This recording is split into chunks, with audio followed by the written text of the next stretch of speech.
and so on were actually extracted out of the policy. Thank you. Let's leave it at that because we want to actually look at the issue at hand right now, which is on the front page of the Standard.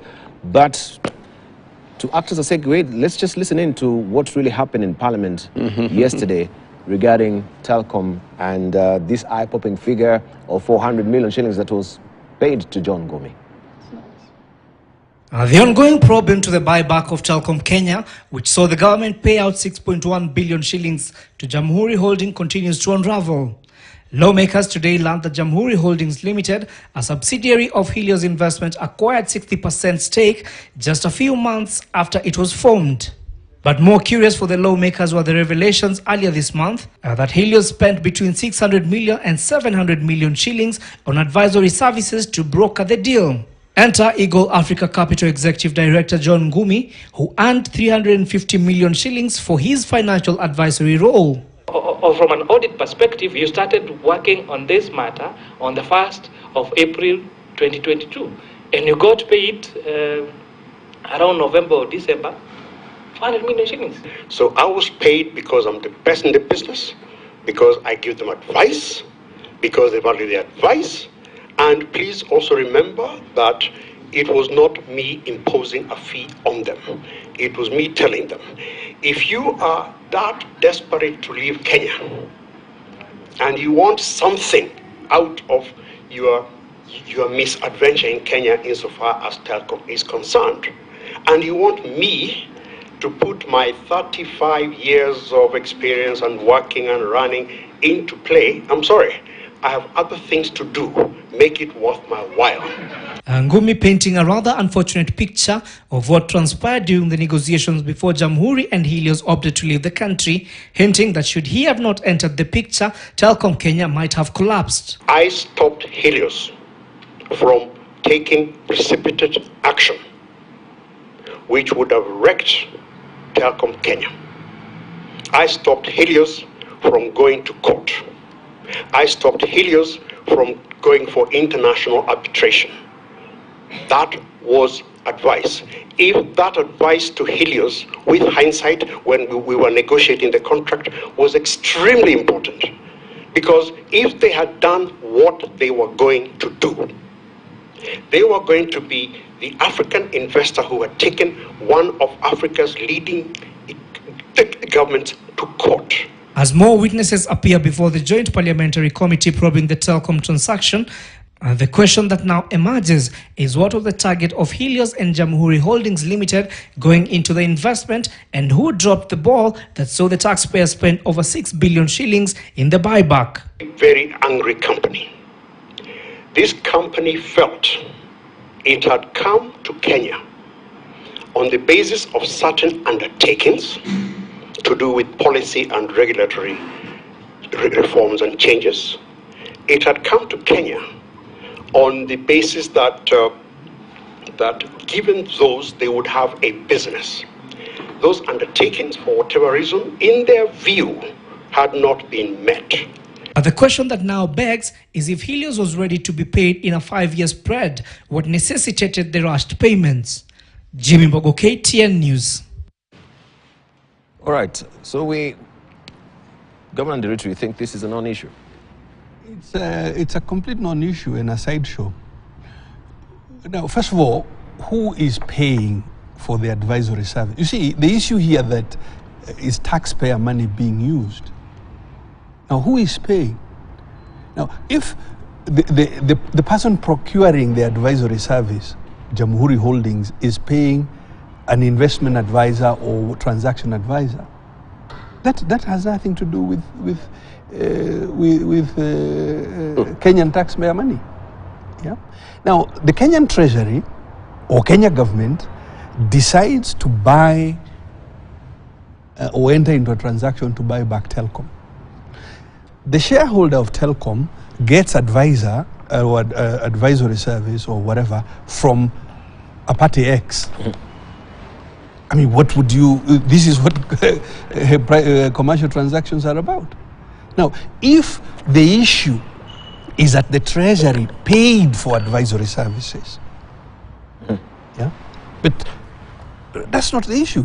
The issue is that Jamhuri Holdings, who was the party selling the shares, availed itself advisory services. How can you argue differently? That's what parties are supposed to do. Now, if they are willing to pay 400 million or $1 billion or whatever, that is not up to you. What members of parliament should be asking is, they should be focused on the decision making of Treasury.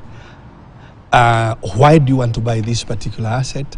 And are you getting value for money? And so on. Because that is where, that is the use of the taxpayer. But for Jamhuri Holdings to pay their own consultants, how can you be annoyed with that? That's what Jamhuri Holdings is supposed to do. Total non-issue. Okay, let's hear from then we come to, we just That's fine. get the background of where it is coming Yeah. from. The rose, by any other name, is still a rose. Now the point That's is the this. third time you said I'm that. saying it because I need you to understand. Shakespearean, You must understand. This whole debacle going back 15 years is part of your problem as well. Why did we kill off what happened to Telcom? Why did Safaricom and the others and Kensel and the others wait Orange when you were blowing your chest and beating your chest about Orange? How come, what did you sell? To whom did you sell? Then Orange went and sold to so-called Helios. Who is Helios? They are Helios, they are different. Venture 1, Venture 2, Venture 3. Helios, this same gentleman communicate Cunningham, even the Minister of Finance who signed the deal for $51 million says, I've never met the guy, I've never seen him, I've never talked to him. We asked him due diligence, unapatia mtungine $51 billion and you don't even know who the man is. Now the whole situation is not that Helios paid this fellow or Jamhuri paid this fellow 400 million. This man was involved from day one. 15 years ago, 12 years ago, whatever. No, this whole debacle is not the fact that Helios paid somebody the money. It is not even the fact that Helios was paid the money. The question we have asked, and I've asked many times, is have we used due diligence? If you, and this Mr. Cunningham came only when we insisted that we are going to serve him in the United Kingdom, and we found out his addresses. It's only that, and go to the handset, see what we said, and I offered to have him summoned in the United States. That's why he turned up. Otherwise, he wasn't. It is the arrogance of this whole thing, because they feel that they are, even the arrogance of the former Minister of Treasury, his arrogance, the arrogance of everybody along, that do what you want. We are not going to give you this information. This is what is called secret. This is what is called this. But when we are looking at this issue as Parliament on representation of the people, where we are told, and the people have this perception that $51 million was paid for hot air. Those are the words in the newspapers, everything. People think that that is the case. Now, the criteria that we have to do is shift through and see, was there due diligence at every time? Was there value for money? Was the right decisions made? Yes? Question one, and I asked, when you start delving into this thing, the Mauritius, who set up Jamhuri Holdings? Do you understand me? Was it the same Anjarwala advocate? He says he wasn't. But then when you look at his networking, he's in Mauritius. So he said, oh, it was that.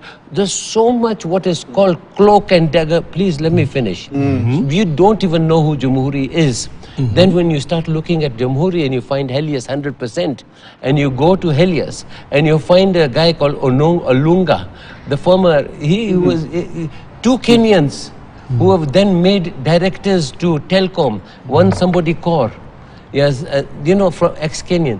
And then you look at Helios, Sorry, Olunga in Helios? Yes, You see, he's a director. and I'm glad. I'm Let- glad let- Mheshimiwa, let- I'm let- glad let- you're let- clarifying. let me finish. Please protect us let- from let him the finish. Proceed. Let me finish, Proceed. please. Proceed. Let me finish. Proceed. So when we look at this thing, even Helios, this particular venture of Helios, you know, Helios has various ventures. This particular venture, I am not at one moment in time saying there's something wrong. But you look at who are the main people. There are 3 Nigerians, yeah? And they might be very excellent people. They might be Dakotas, but you've never heard of these guys. And you see the way the whole thing was built. And Helios is doing A, B, and C. All are very good. They did the same transaction with Equity. Why was nobody questioned that? Because Equity made sure they knew there was due diligence and they knew what was happening. With this thing, here we are dealing with an organization called Kenya. It's going into an election. My governor, you know as well as I do, even on this 3 months before our elections, we as MPs can't even touch anything, right? CDF is closed off. Your governor funds are closed off. Now, please let me finish, my friend. No, you see, the No, difficulty I'm having. Let him finish. So that we can give No, you. I'm finishing what I'm saying. No, Listen I'll to give you me. a chance to disconstruct what he's saying. I'm Yeah. finishing what I'm saying. Okay, You see, finish. here we are coming up to an election. They could have done it 2 years ago. They did not do it 2 years ago. Cunningham said it didn't have to be done there and then by election.